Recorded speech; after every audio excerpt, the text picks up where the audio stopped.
Hello and welcome to today's video. In this one, I'm going to be talking to my £15 mic about Predator Hunting Grounds and ultimately why it flopped. Starting off, to buy the game is going to cost you around £35 or $40, which normally for a newish game isn't too bad. However, especially on release, I'd say that Predator Hunting Grounds wasn't a polished or even finished game and still isn't. In my mind, you're paying for the Predator title because of the movies. Take this away and I probably wouldn't pay more than £15. Either way, if you do buy the game, specifically on a console, you'll be met with a frame rate worse than an Xbox 360 with the red ring of death. I'm no PC Master Race advocate, but I also like being able to look at the game I'm playing. I personally play on a standard PS4 and have never had any problems with frame rate until playing Predator. I was genuinely shocked by the visible bad frame rate, and to be honest, if I even notice it, that probably isn't a good thing. It just makes the game harder to enjoy, at least on console. I'm sure it is a bit better on PC. Moving on to the graphics, they aren't too great, but they're also not too awful. Yes, sometimes things look bad, like the blood when you're hit, but I wouldn't include that in a reason not to play the game. At least for me, it's not too much of a deal breaker. One thing that is very important to me in games, however, is customization. I enjoy personalizing my character where possible, and in this game, for the fire team, it has classes which look slightly different and a bit of customization within that. For example, different coloured hats and face coverings. The Predator, however, gets better customization in my opinion, with skins and different coloured skin. So the customization is okay. It has nothing like the options in games such as Uncharted 4, but that isn't surprising, especially for a first-person game. What is worth mentioning is the new Dutch skin, but I'll talk about that later. Moving away from the visible side of things, I want to talk about the game modes. On release, when I first played the game, there was only the one standard game mode. 4 fire team members who have tasks to complete, and 1 predator who has to, kill anything on sight. This mode is quite fun, and if you're up against a decent predator, it can be kind of scary, which is, of course, a good thing. Doing the tasks and casually fighting AI whilst always feeling like you're being watched by the predator lurking in the trees makes for a relatively unique experience. At first the tasks themselves seem okay, but after playing the game for a while, you will notice that they almost always involve picking something up, putting something down, or shooting something. Of course you get distracted by always having to keep an eye out for the predator, but what I found was that if the predator was good, you'd almost certainly die in minutes, and if they were bad, then all you have to do is shoot AI until you find the predator and inevitably kill them instantly. This isn't really the game's fault, but just an observation. The other mode, which is in the game now, is a 4v4, where you can also play as a friendly predator. I haven't seen or played with much of this mode, but it seems fun enough, especially being able to play as the predator, if it, loads in this mode. However, as you probably guessed, I think it'll get boring quickly.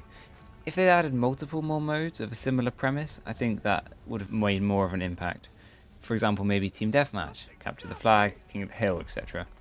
They're all diverse enough to give you more options when playing, but not too dissimilar for the developers to make. Although, it's better than not existing than existing only to make us suffer through glitches, bad frame rate and whatever else. As I already mentioned, they added Dutch, Arnold Schwarzenegger, as a DLC character in the game, and I thought that was pretty cool, him being an iconic part of the Predator franchise, except now, when you play a game, all you can hear is, "Get to the chopper," and "I need ammo." I apologise for my bad impressions, but you get the point. It's annoying, and something about his character's dialogue seems off to me. It just doesn't sound quite right. I'm sure playing as him feels cool, but when half of everyone else is playing as him too, I'm not sure it feels quite so great. The maps used in the game are okay. Being in the Forest of Ruins and these outposts is pretty cool, but a tad boring, and the 4 maps in the game all feel a little similar to me. It simply feels like there isn't enough map diversity, objective diversity, game mode diversity, or, like I said, character diversity.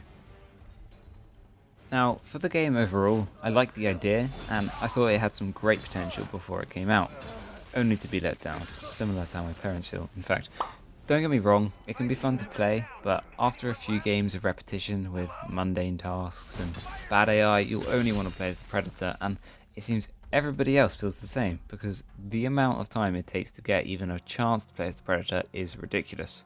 Although, the loading time in general was pretty bad, not helped by the size of the player base. For reference, imagine loading into a GTA session, playing for maybe 10 minutes, then having to load up again. Admittedly, when I played the game, I only ever played it alone or with 2 friends. and I'd imagine playing with 4 would be more fun. Doing private matches and taking it in turns being the Predator. But then wouldn't any similar survival game be fun with lots of friends?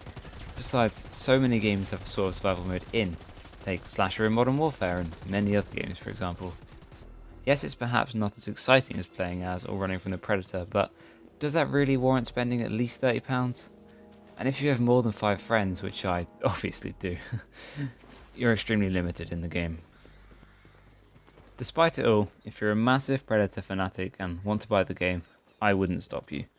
Mostly because it'd probably be too late, but also because if you don't care about gameplay, frame rate, graphics, diverse modes, replayability, customization, story or fun, and only the Predator franchise, then you may enjoy it. In seriousness, I did enjoy playing this game, just not for long enough. We all got bored so quickly, and I simply cannot say it's worth the money, even if it's slightly cheaper now. Well, thank you for coming to my TED Talk. Tell me what you think down below, of the whole video perhaps, and maybe leave a like and sub if you're feeling kind. I know you probably won't, and you is probably nobody and I'm talking to myself, but hey, makes me feel like more of an actual YouTuber. Anyway, I hope you enjoyed, have a great day, and I shall see you next week.